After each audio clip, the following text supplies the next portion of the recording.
Perkenalkan, nama saya Alfi Putra. Nama saya Winang Fatia. Saya Bunga Salsabila. Saya Bernadit. Kami dari kelompok 7 akan membuat video presentasi mengenai perencanaan karir dan pengembangan karir sumber daya manusia.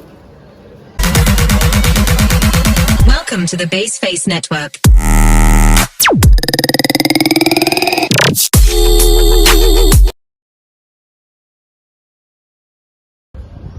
Perencanaan karir. 1. Pengertian perencanaan karir. Perencanaan karir adalah keputusan yang diambil sekarang tentang hal-hal yang akan dikerjakan pada masa depan. Berarti bahwa seseorang yang sudah menetapkan rencana karirnya perlu mengambil langkah-langkah tertentu untuk melaksanakan tersebut. 2. Jalur dan tujuan karir. Jalur karir merupakan jabatan-jabatan yang dapat diduduki untuk mencapai tujuan karir seseorang. Misalnya di sebuah sekolah, jalur karir untuk menjadi kepala sekolah yang dimulai dari guru adalah guru bidang studi, wakil kepala sekolah dengan waktu yang diharuskan menduduki jabatan ini, persyaratan untuk kerja dan persyaratan lainnya. Yang kedua, tujuan perencanaan karir, yaitu 1.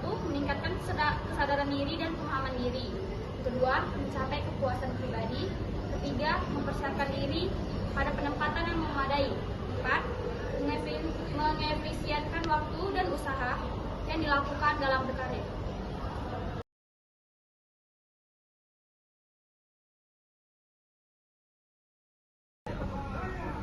Tiga, langkah-langkah perencanaan karir. Proses atau langkah-langkah yang akan ditempuh untuk menyusun rencana karir terdiri atas hal-hal berikut ini. 1. Menilai diri sendiri. Yang kedua, menetapkan tujuan karir. Yang ketiga, menyiapkan rencana kegiatan untuk mencapai tujuan karir. Yang keempat, melaksanakan rencana-rencana tersebut. Selanjutnya, 4. Elemen perencanaan karir. Perencanaan karir dibagi dua, yaitu perencanaan karir individual dan perencanaan karir organisasional. Perencanaan karir individual terfokus pada individu, meliputi latihan diagnostik dan prosedur untuk membantu individual tersebut menentukan siapa saya dari segi potensi dan kemampuannya. Perencanaan karir organisasional.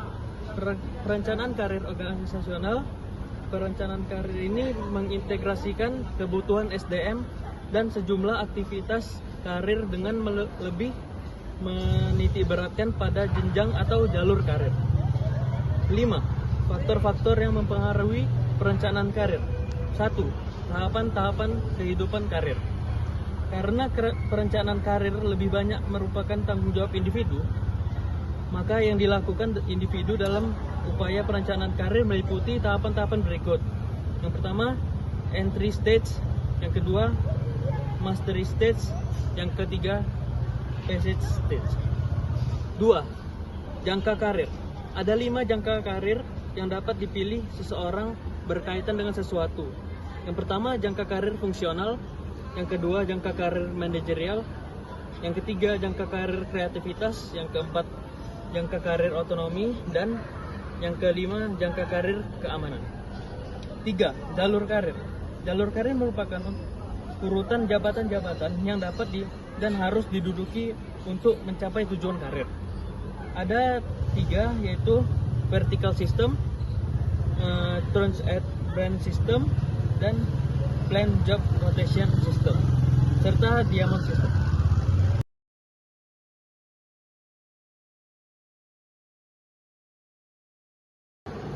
Selanjutnya, pengembangan karir. Pengertian pengembangan karir menurut Ikoman dan kawan-kawan tahun 2012.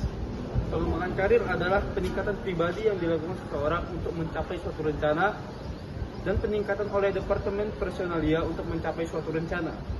Selanjutnya, ada tujuan dan manfaat pengembangan karir. Tujuan pengembangan karir. Tujuan dari seluruh program pengembangan karir adalah untuk menyesuaikan antara kebutuhan dan tujuan karyawan dengan kesempatan karir yang tersedia di organisasi saat ini dan di masa yang akan datang. Oleh karena itu, usaha pembentukan sistem pengembangan karir yang dirancang secara baik akan dapat membantu karyawan dalam menentukan kebutuhan karir mereka sendiri. Selanjutnya ada manfaat pengembangan karir. Manfaat yang diperoleh organisasi dengan pengembangan karir antara lain meningkatkan kemampuan organisasi untuk memperoleh dan mempertahankan karyawan berkualitas, menjamin ketersediaan tenaga ahli yang dibutuhkan, meningkatkan motivasi karyawan, dan menjaga proses kaderisasi agar berjalan dengan baik. Sedangkan manfaat yang diperoleh karyawan dari pengembangan karir adalah meningkatkan tanggung jawab, memaksimalkan penggunaan potensi seseorang, meningkatkan otonomi.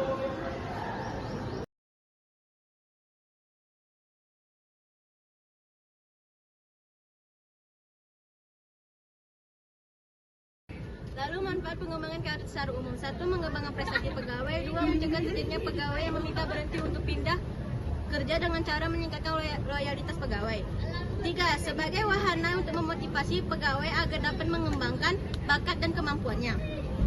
4. Mengurangi subjektif dalam promosi. 5. Memberikan kepastian hari depan. 6. Sebagai usaha untuk mendukung organisasi memperoleh tenaga yang cukup dan terampil untuk melaksanakan tugas. Selanjutnya bentuk pengembangan karir. Bentuk pengembangan karir tergantung pada jalur karir yang direncanakan oleh masing-masing organisasi. Bagaimana suatu perusahaan untuk menentukan suatu jalur bagi karyawannya tergantung pada kebutuhan dan situasi pada perusahaan tersebut. Namun begitu umumnya yang sering terjadi pada perusahaan ialah melalui pendidikan, pelatihan, promosi serta mutasi. Faktor-faktor yang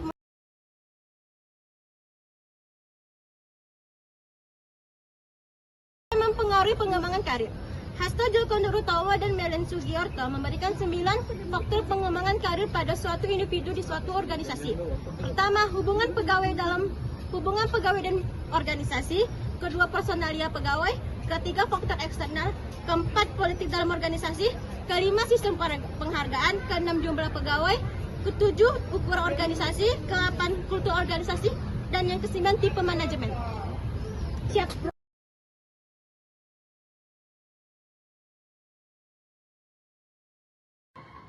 Sekian video presentasi dari kelompok kami.